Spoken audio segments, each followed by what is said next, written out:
young German Shepherd that was in the Para cuidarlo vivo. And I thought that was kind of cool. So on my G-gate railroad that I had, ¿Qué tú sientes aquí? Yo voy para el de calle. Okay, thank you. I had a teacher Nada bien, vivo. that was stand rock. So welcome to Frederick Meyer Gardens and Sculpture Park. We'll be taking about a 45-minute tour around the park, pointing out the highlights of sculpture and horticulture. So on the left is a children's garden. Before we talk about it, we want you to be safe, so remain seated as long as the tram is moving. Keep your hands and feet inside. Please quiet your cell phone. Para una día. The children's garden on the left, on the other side of the shrubs here, are the Great Lakes, all to scale, filled with water, and they're, no, can't see it. And children can use a boat and go through and around all 5 Great Lakes, and then go home when happy. There are lots of things in the children's garden for large people to see. So take a few minutes and walk through. The concerts are offered on the left. It seats 2,300, and the performers are listed on that poster back there. Or if you're interested, you can go into Meyer Gardens/concerts and find out what the next ones are. So start looking right around the shrubs, and what do you see? What do you know about it? How big it is? 24 feet tall, 15 tons, 12 is bronze, 3 is the structure holding it in place. You might wonder who would want such a big horse. Well, if you go back 500 years, the Duke of Milan wanted it to represent his city and his people, and to keep others out. So he asked Leonardo da Vinci to sculpt the animal. Leonardo worked for 60 years, all kinds of drawings and designs and so on. But remember, he was born in 1450, long before the tools were available for that kind of drawing. But all of his sketches were found later in a museum in Spain. Nina Akamu is an artist specifically for equine statues. She used some of Leonardo's ideas and then added her own and created these forms. Now the largest sculpture is actually what you walked on when you came in. If you looked down, you saw the terrazzo and the inlays, and if you looked up, you saw branches of trees, all created by Michelle Okadonner. And she also created Colossus just beyond the back of that bush right there, that big shrub there. She lived here about 18 years. She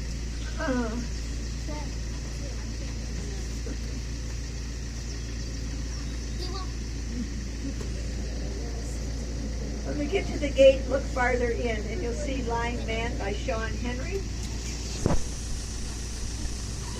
He has the best place to hear all the concert music. He has his head on a pillow, so he's very comfortable. But we're pretty sure he's a gardener because he has dirt under his toenails and his fingernails. No, you think it looks real? Now, look up the nail structure. Just keep it in mind. We'll talk about it later. We'll talk about first Cabin Creek by Deborah Butterfield.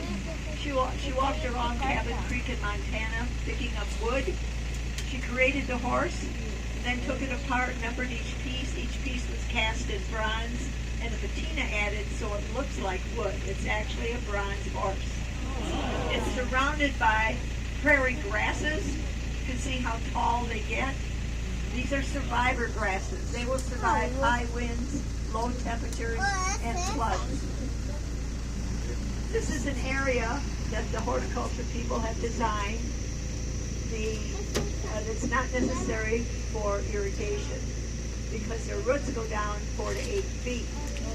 And And when you think of your Es lawn, it amigo, goes down Chen. 2 to 4 inches. Es amigo, se Now llama look as amigo. far right as you can see, and you'll see the 8-foot horse that Nina Akamo did first, and then it was enlarged 3 times to the 24-foot size. In front of that, where those people are now, is a little 15-inch to-scale model with braille.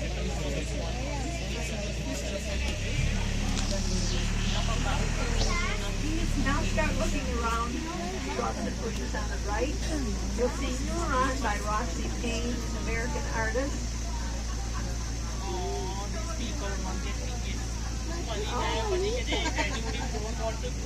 Oh, okay.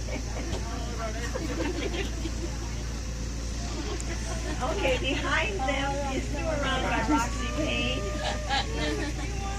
It's a stainless steel piece created with 3,500 pipes and rods from his idea of industry and art. The other thing to notice was a very large green space that the horticulture people created for his big sculpture.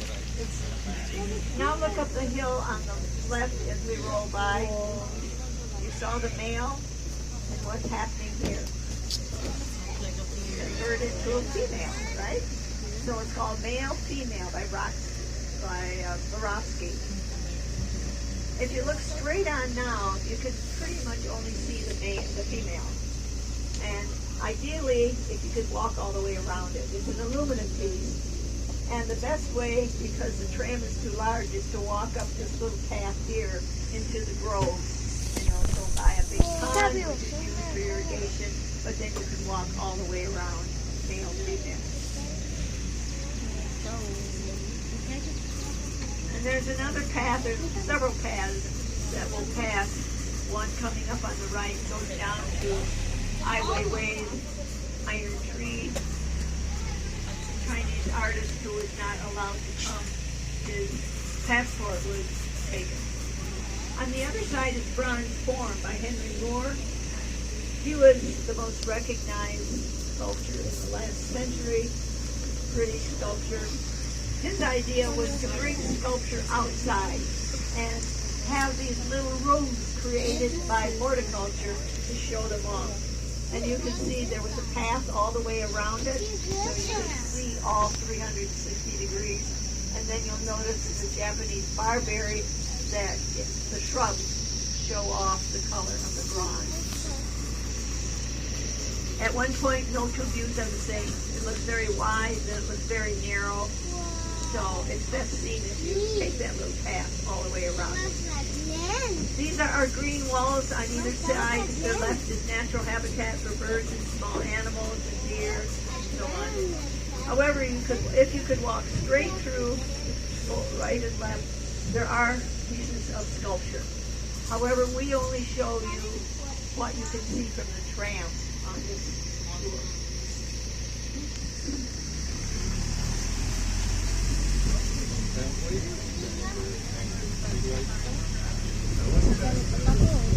So we're coming up on the left to Eve by Auguste Rodin. He's considered the father of modern sculpture. The narrow viewing sight. So our driver will drive slowly, and you can look straight through and see Eve. Notice she is showing pain. Her body language conveys guilt, shame, vulnerabilities, despair that she and Adam felt after they'd eaten the forbidden fruit and were expelled from the Garden of Eden. If you walk up close and look at her face, you'll notice it's been left very rough, very little detail. Rodin chose to express her emotion through body language rather than facial expression. If you take the little jog to the left from Eve, there are 14 additional modern sculptures in that area. And then on the right, you'll see a small child coming out of a stump, so to speak. This is by Laura Ford. Her idea was to create this sculpture and ask, are we too rigid, formal, or strict in the way we receive these graves are children. The child looks like it's stretched out. But if you look at the shoes, they're little Mary Jane shoes. I'm very sure it's a little girl.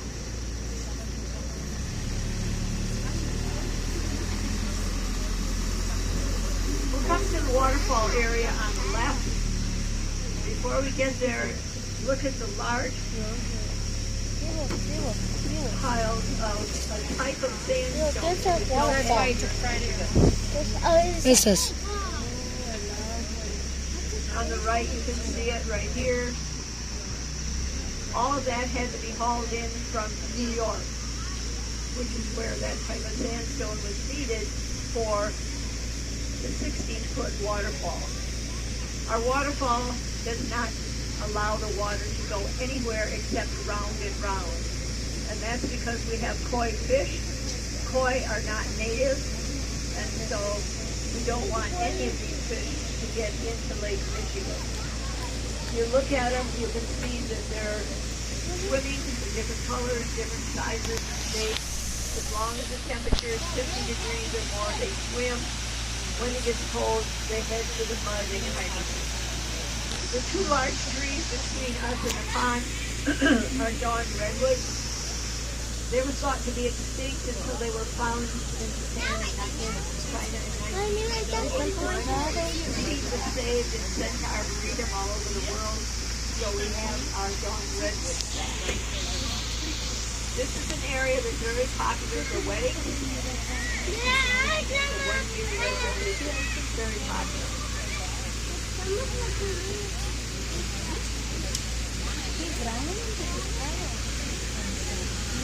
The waterfall is found in ritual for really highly there.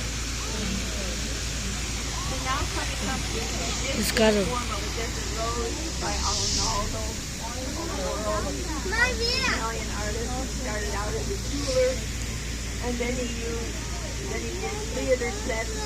After World War II, he worked on restoring a lot of buildings in Europe.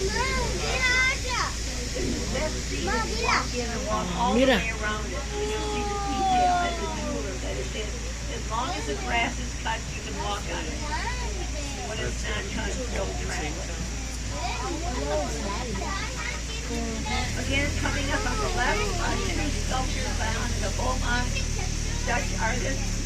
She did not give them names, she gave them numbers, 26 and 25. She did not tell us much about these characters. In fact, she asked us to ask you what you think has happened or what might happen next.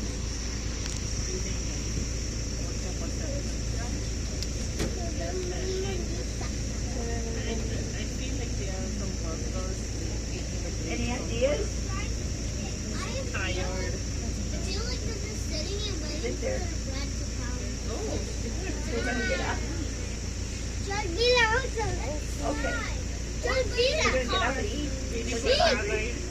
Good idea.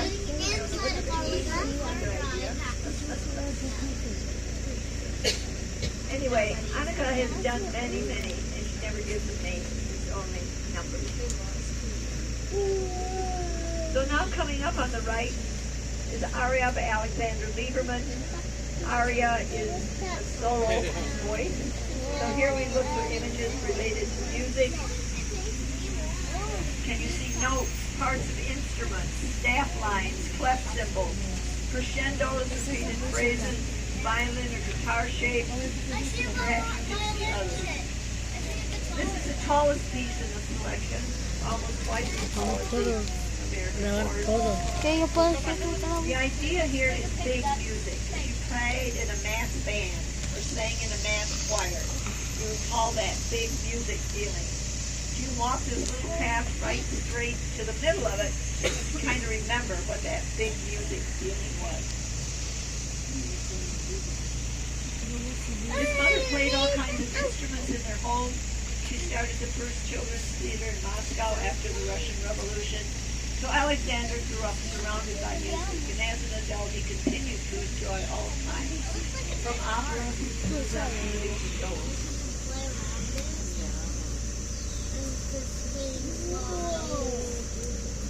Everybody likes spiders? Woo! There's one on the left. This one is by Bourgeois. Her family lived in France. They had a tapestry repair business. And she said her mother was her best friend. She was clever, patient, soothing, dainty, neat, and useful as a spider. And she could also defend herself at need. So notice the long, delicate legs that barely touch the ground. Notice the egg case she's carefully carrying. Miss Bourgeois was not an entomologist or biologist. Instead, she was inspired by her mother. And when we had the exhibit here, the tallest one at that time was 100 feet. But since then, she's done one 3 stories tall. And she's no longer alive. But her whole professional artistic life was spiders. And here's a maxed eye view of Aria. You can see the baton of the director.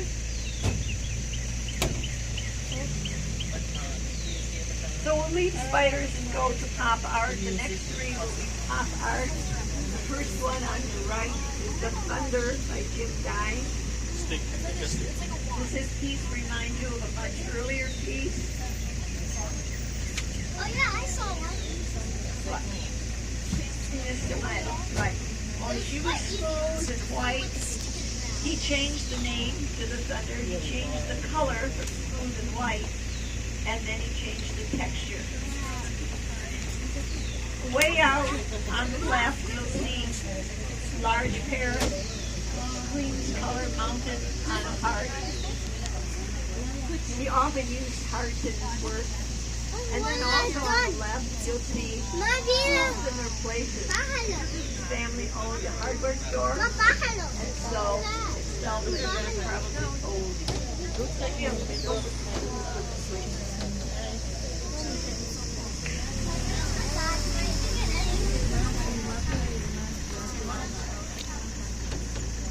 Another French artist. This on the left is 2 indeterminate lines by Bernard Manet. No preparatory or drawing. What he did was take industrial Es todas las cosas de aquí del museo. heated it and heated it and heated it until he could create this very light and flexible appearance. Es como una To luz. walk up close, you see 4 ends. There are 2 long strips.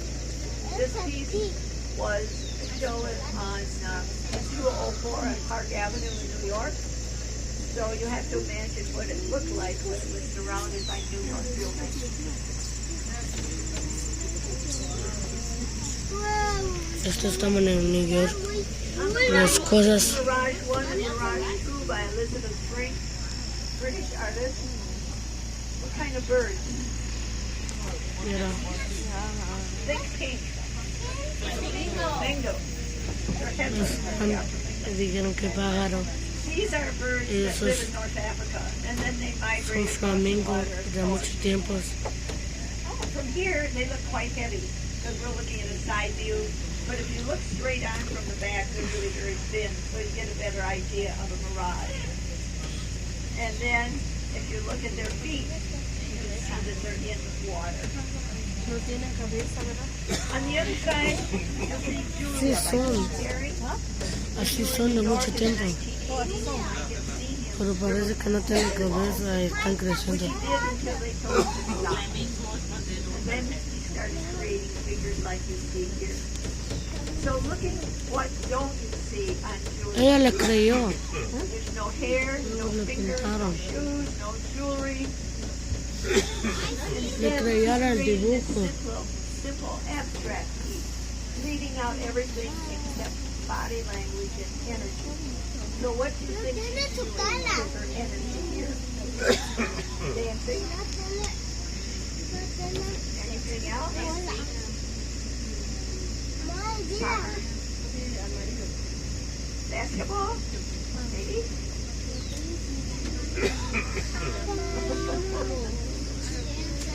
But she's very busy, isn't she? Yeah. Now the newest sculpture was just installed about 3 weeks ago, and it's coming up on the left. It's ways to say goodbye. And it's by Ariel Schlesinger, a Jerusalem-born artist.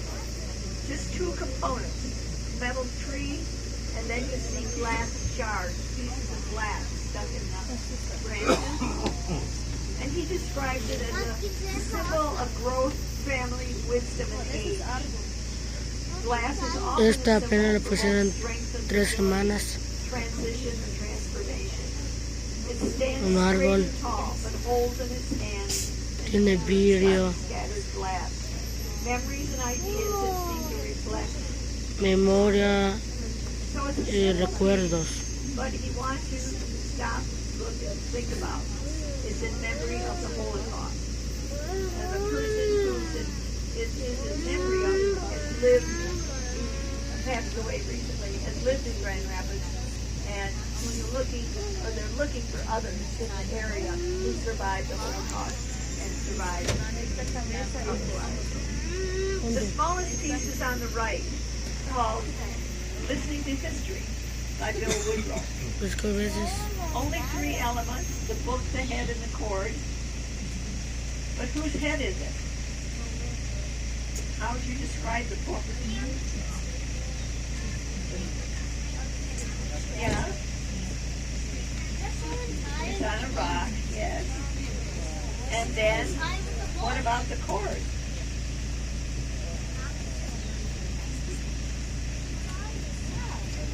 It holds it all together. When the artist was here, he told us what he had in mind when he created this. If we do not learn from history, we have to repeat it. There were other ideas too, but that basically was the one. Good for you.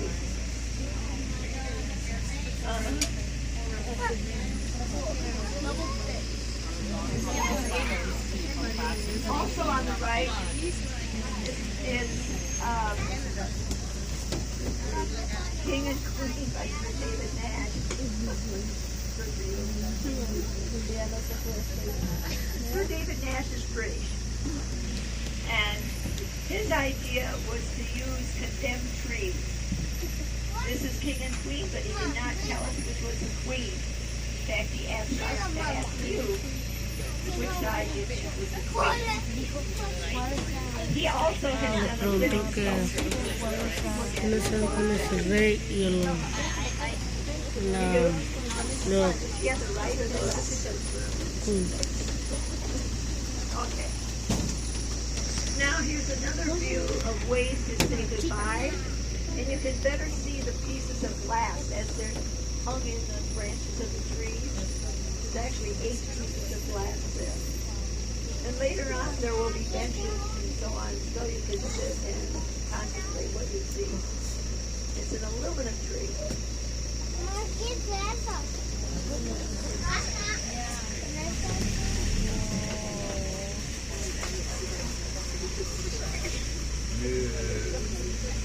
Well, I'm sure it's fine again when they see There's a piece, Grosser Treffy by Dietrich Klinger. First of all, notice the size and shape of the green spot that the horticulture people created for it. Just perfectly fixed. The piece itself firmly planted on its base, the feet almost act as anchors, fingerless hands form a circle. It looks raw and primitive, which it is. Klinge is German. Wood is commonly used in Germany, as well as taking walks in the woods. So again, it's that combination of horticulture and art. The garden is 158 acres, 30 of which are the sculptures. And that's where we're taking you today, around the sculpture park. When the sculpture park was 10 years old, the next piece was commissioned for that anniversary by the 3 people here in having a silent conversation. They stitched steel leather, mounted on boulders. But if you look carefully, their faces are hard to determine. Their chest is open, Their knees are brought up close, but there are no ears. So how are they communicating? How are they listening? Body. I, you, she, or he is the name of the sculpture, and it's by a Spanish artist, Jaume Puenta.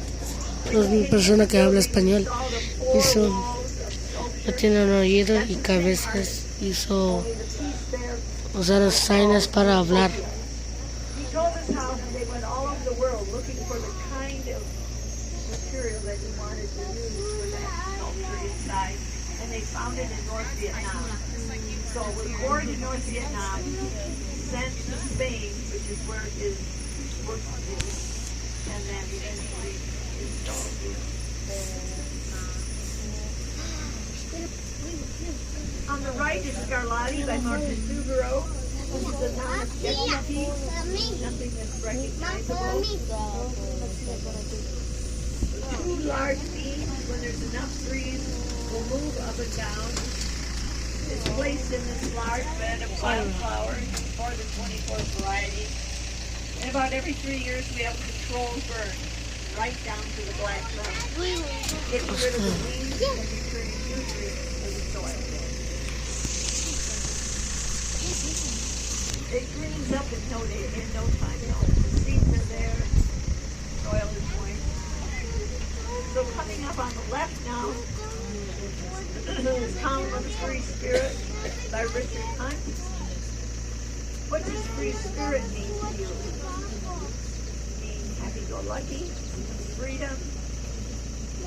This is a first piece that was installed in the garden. We opened in 1995. So if you look at the tall, smooth column on the outside here, it's referencing Western art and traditions going back to the Greek and Roman.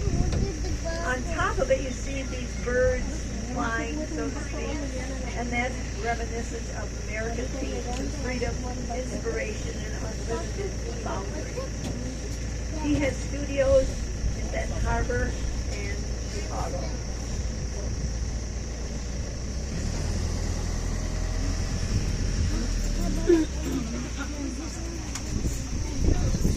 On the right is Grand Rapids Art by Andy Goldsworthy.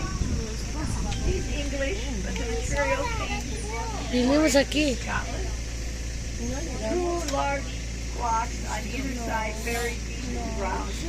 And then after that, block, Ajá, estaba en la casa. Después miramos la roca. which holds them all in place. No mortar, no pins. And you'll notice he created the art when the keystone coming down the art wall, not over. And that's the way our sculptures are. If they can find a place that they want to use, then that's all. Now, David Nash, remember, he's also done the one coming up now called Savor Large Hill. It's on the right. This is his living sculpture. He was here in 2013 and oversaw the planting of about 50 American larches. They were held very tightly. See the wood stakes, and they were held that way for 5 years, and then they were let loose. And so now you can start to see this savor curve as they're growing taller. So over 25, 50 years, they will form a woodland. And you will be able to see it from the Japanese garden. He's done the same kind of work in Wales and England. He also keeps in touch with our horticulture department as to the care, trimming, and trees. So we're leaving the sculpture part. We're going to start to circle around the Japanese garden. It was designed by Mauricio Caruso, an international designer of Japanese gardens. This is the West Gate, and here you get the example of the kind of carpentry that was used throughout the garden. Parisi designed the garden, and then it was partially assembled in Japan and then sent here along with 30 art people to build our garden over a period of 35 years. And you'll notice the trees, some of them lean towards the water, towards the light. That's typical of Japanese gardens. Some of them are trimmed so that they look very old, which they aren't. But the three essentials of a Japanese garden are boulders, plants, and water. Boulders are any rock that's too heavy for one person to pick up. As we go by, you can see many of them along the way. And then the zigzag bridge is what is used here to get across the water. You walk, stop, look around, enjoy the view, and walk a little more until you're on the other side. At the bottom here, look across the pond, and you'll see an authentic Japanese tea house. It's set deep in the trees. It's open 1 week in the month from May to October. Authentic tea service, Japanese tea service. A Japanese tea master comes from Detroit to participate in the tea service. If you're interested, you can make reservations up front. Now between the shrubs and trees here, you can see a better view of the zigzag bridge. In addition, another unique thing about our Japanese garden are a selection of modern sculptures that Horichi selected. And one of them is coming up now down below on the right, Long Island Buddha head. And you can see the others if you take the walk, the inside walk. It's about 3/4 of a mile. The path is crushed dolomite, so wheelchairs and walkers can manage it well.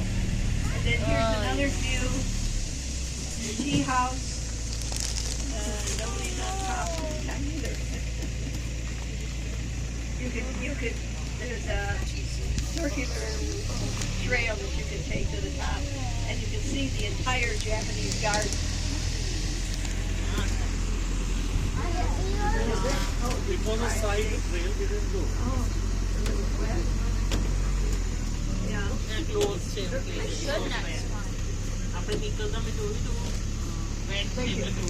Yeah. But our Japanese garden is unlike any other in the world. First of all, it's 8 acres, which is large. Most of them are much smaller than that. And when you can walk to the top, you can see the entire Japanese garden. Podemos ir caminando allá. Te puedes parar allá, ver todas las cosas. 1920s and 30s is when the family raised their own meat, milk, fruit, vegetables. And if they had extra produce, they might have a little produce stand along the road.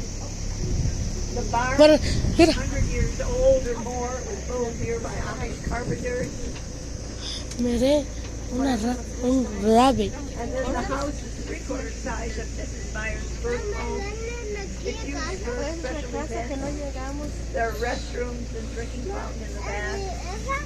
Notice there's 3 Podemos llegar a entrar a ver. coolers and the other 2. And you see the little girl riding her pet pig on the other side of the fence there. That was Lena. She told us they'd have a birthday party and then they'd go and ride her pet pig. The 3 porches I just mentioned, on really hot days, one was usually cooler than the other two. Children like to learn how to pump water, and so you can see the pump there. The windmill was actually moved here from Mrs. Meyer's first home. They also like to learn how to hang up clothes, when we show them how to use clothesline. And then here's a little few fruit trees, and way out you'll see mac, the horse pulling a white pine log out of the misty forest. That was Sister Meyer's favorite horse. And remember the Chicago fire? Did a lot of damage. Most of that was rebuilt with logs of ¿Dónde? Gwen Crossing Woodland Shade Guard. She was a naturalist. Ay, fuimos aquí. Plants and animals. And if you're in the area on a really hot day, it's about 10 degrees cooler on that side rather than out here on Apple. There are 4 waterfalls, 2 large, there's one there, there's one at the other end, smaller one. This is Pond, there are 2 islands in the middle. Japanese is 4 mountain islands, as well as 4 land masses. And here you can see the kind of path that handles walkers, wheelchairs, and walking quite well. And then we're coming to the entrance on the right. You want to go inside, you need to rinse your hands, rinse your hands away. There's dripping water in the stone basin. And then just inside, you can see the granite slab. And these are structures. There's restrooms on the left, and you can either go right or left and walk around the inner ring.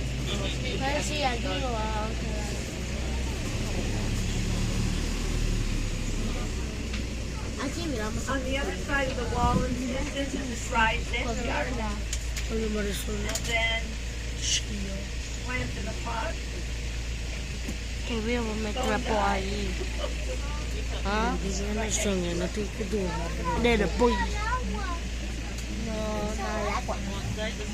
And then extending on this path here are the Japanese cherry trees, which were beautiful. Son los cherry. We'll take another look at the Japanese floor. I thought American horse. The American horse. Well, this will be a side view. So the trees, some of the trees, you can get a good view of the American horse. 2 were created from the same mold. Sister Myers gave the twins to the people of the Ahí está papá ahí sentado. Right in there you can see the entire American horse. And then straight across is the 8-foot animal and the 15-inch model.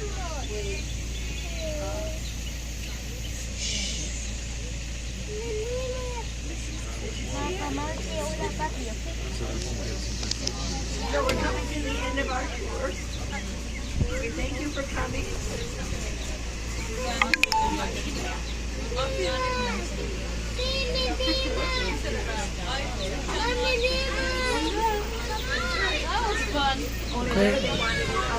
Gracias por ver nuestro video y bye.